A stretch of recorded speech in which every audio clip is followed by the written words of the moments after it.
episode of Sheher-o-logy. I'm Varsha Singh. I manage the UrbanShift Country Project here at NIUA, and I'm joined with Mr. Nilesh. He led the Master Plan of Delhi 2041.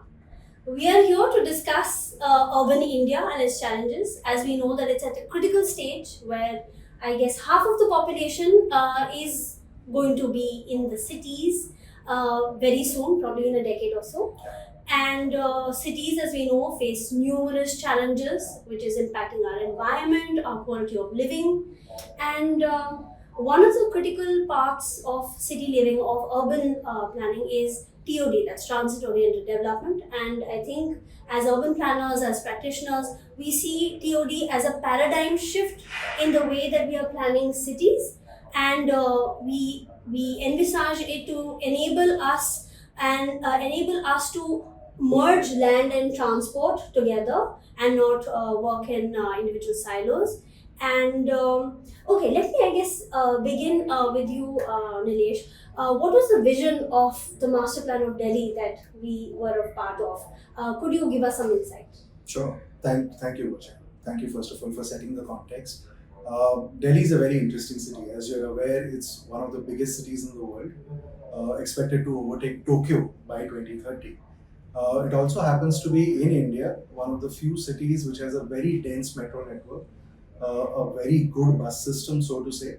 And yet, what is very interesting is that the public ridership numbers are very, very low. Our research showed that most metro ridership in Delhi is largely regional in nature. It's not really the city people who are using it very often. Similarly, when we looked at the mode share in Delhi, we realized that while there are a large number of pedestrian and cycling trips that are being made, there isn't enough infrastructure to really support this kind of mode of transit.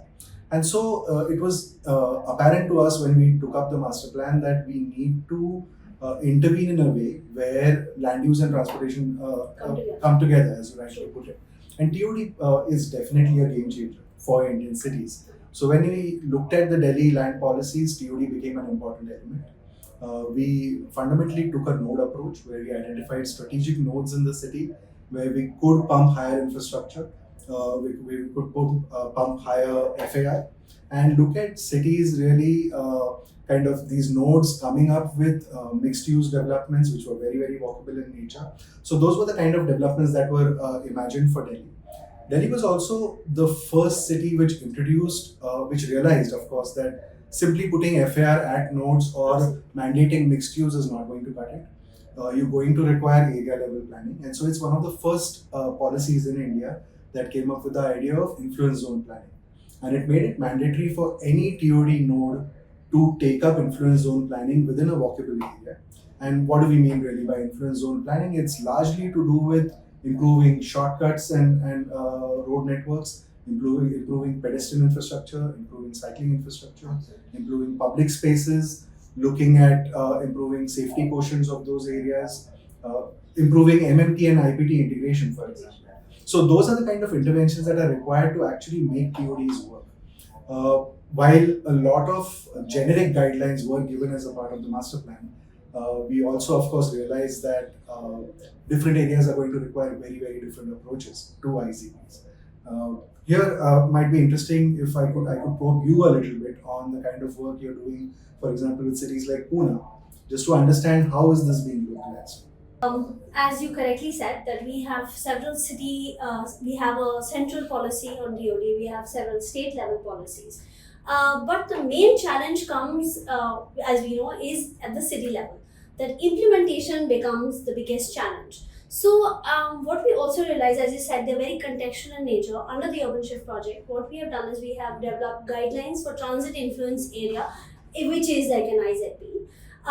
A transit influence area guidelines, which contextualizes each metro station in the sense that each metro station is in a particular character zone in the urban setup. So they need to be treated differently. You need to localize the strategies and recommendations accordingly. It is not a one solution fits all. It never is, I guess, in any domain. And this helped the city officials kind of narrow in on the particular strategies that they need to use for that context. For example, in Pune, we took up 5 metro stations and we treated them separately. One of them was in a heritage precinct, one was in the CBD, that's the commercial business, the central business district area. One was in the old, railway station area, and so forth. So that helped the city officials also realize that yes, policies can be fine-tuned to the local context and the local needs. These guidelines help also tackle a big problem I'm sure we face: first mile, last mile connectivity.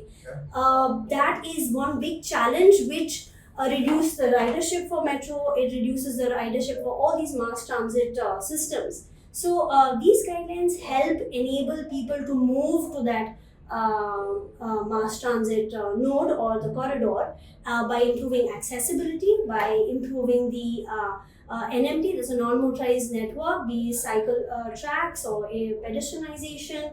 And as you know, our climate isn't very giving. So how to make it lucrative for the people to also use it? Because I think behavioral change, bringing that is also a very big ticket, that making people move from that private vehicle to a public transport. Of course, we need to augment that public transport, but that change itself is big. So and I think our main aim is to also reduce the overall number of trips that we undertake by doing mixed land use and by augmenting the NMT. We just want people to move less. That everything is in that one little, that 15-minute walk neighborhood sort of a concept. That you move less, so there's lesser congestion, lesser pollution. TOD is not a concept. It's a largish framework that cities can adopt. There's a lot of experimentation that's going on with regards to TOD in cities. Cities are increasingly, as they're implementing, realizing it's not actually just about giving higher FAR, right? Or about mandating mix of uses. You have to create an entire ecosystem of logical infrastructures and FAR to come together for a TOD to really work. Cities, for example, keep talking with each other about whether we should go for a node approach or should we implement it along an entire corridor. Now, the point is both of them are very, very valid approaches. If you just look at, for example, an open system like in Ahmedabad, which is a BRT, which can be accessed from any point in the network, by all means, a corridor approach works extremely well. But if you try and apply the same logic in other cities where it's a closed loop kind of a system, like a rail metro, where your accessibility is actually restricted to 500 meters or 600 meters around a metro station, there having a corridor approach may sometimes be counterproductive, may work in some cases, but you may still have to take a very strategic approach to how this is done. Like I said, what is very clear is cities are in a stage of experimentation. And to my mind, what might really work is cities talking to each other, exchanging notes, discussing what has worked, what has not worked, particularly what has not worked. And so kind of taking off on some of those elements, not repeating those same mistakes, removing really redundancies that happen at a system as large as ours, and quickly leapfrogging on the learnings of others. Here, you all are also doing some interesting work in terms of... Yes. So we have a TOD forum that we have it's like a soft launch right now, but we plan to launch it next month. So it is where we bring in the 14 TOD cities that have been identified under the last union budget. And I would also like to tell you that the union budget this time we were discussing has taken cognizance of TOD and mobility as things that need to be It's a very important step. I know it is a biggie for us, I would say. So yes, so coming back to the forum, this is a forum that we have launched where urban practitioners, city officials come together along with subject matter experts under this project, and we share knowledge. There's a lot of peer-to-peer learning. There's a lot of we have anecdotal kind of experiences and experiences that people are publishing there, and we also plan to launch it on a bigger platform. It's interesting that how city officials actually wanted kind of a place that they can express. Seldom do city officials get such platforms where they can talk with other cities because city officials are busy people, of course, because of the challenges that we spoke. So it's nice to see them come together, co-create solutions, talk about other practices. Somebody's probably got a forum somewhere, some event somewhere, workshop somewhere. They come together. Oh, I saw that curbstone like that. Oh, I saw this there.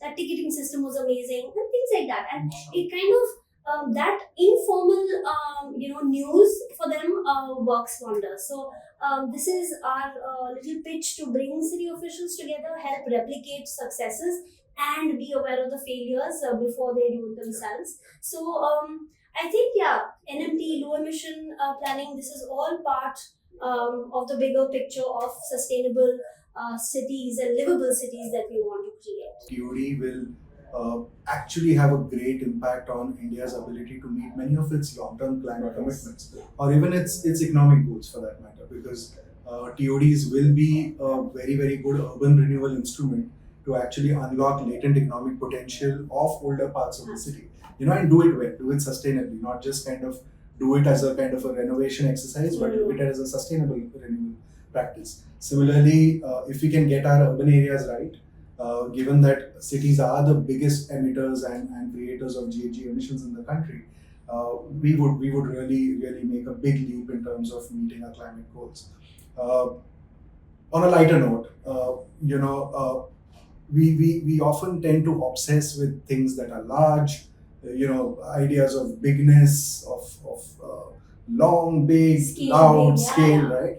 And I think it's time that we also focused on other things. For example, the compactness of form, the shortness of length of travel, or for that matter, even the smallness of our carbon footprint. So I think even in our minds, even in our paradigm, even in our thinking, I think if those small shifts from the large to small happen, I think we would have done a big leap. And I feel hopeful that concepts like TOD will soon become a big driver of urban planning in India, and not just remain these ad hoc projects that cities sometimes take up. That's really the hope. Yeah, I mean, kudos. Thank you for joining us, and thank you for joining us and watching this. See you around.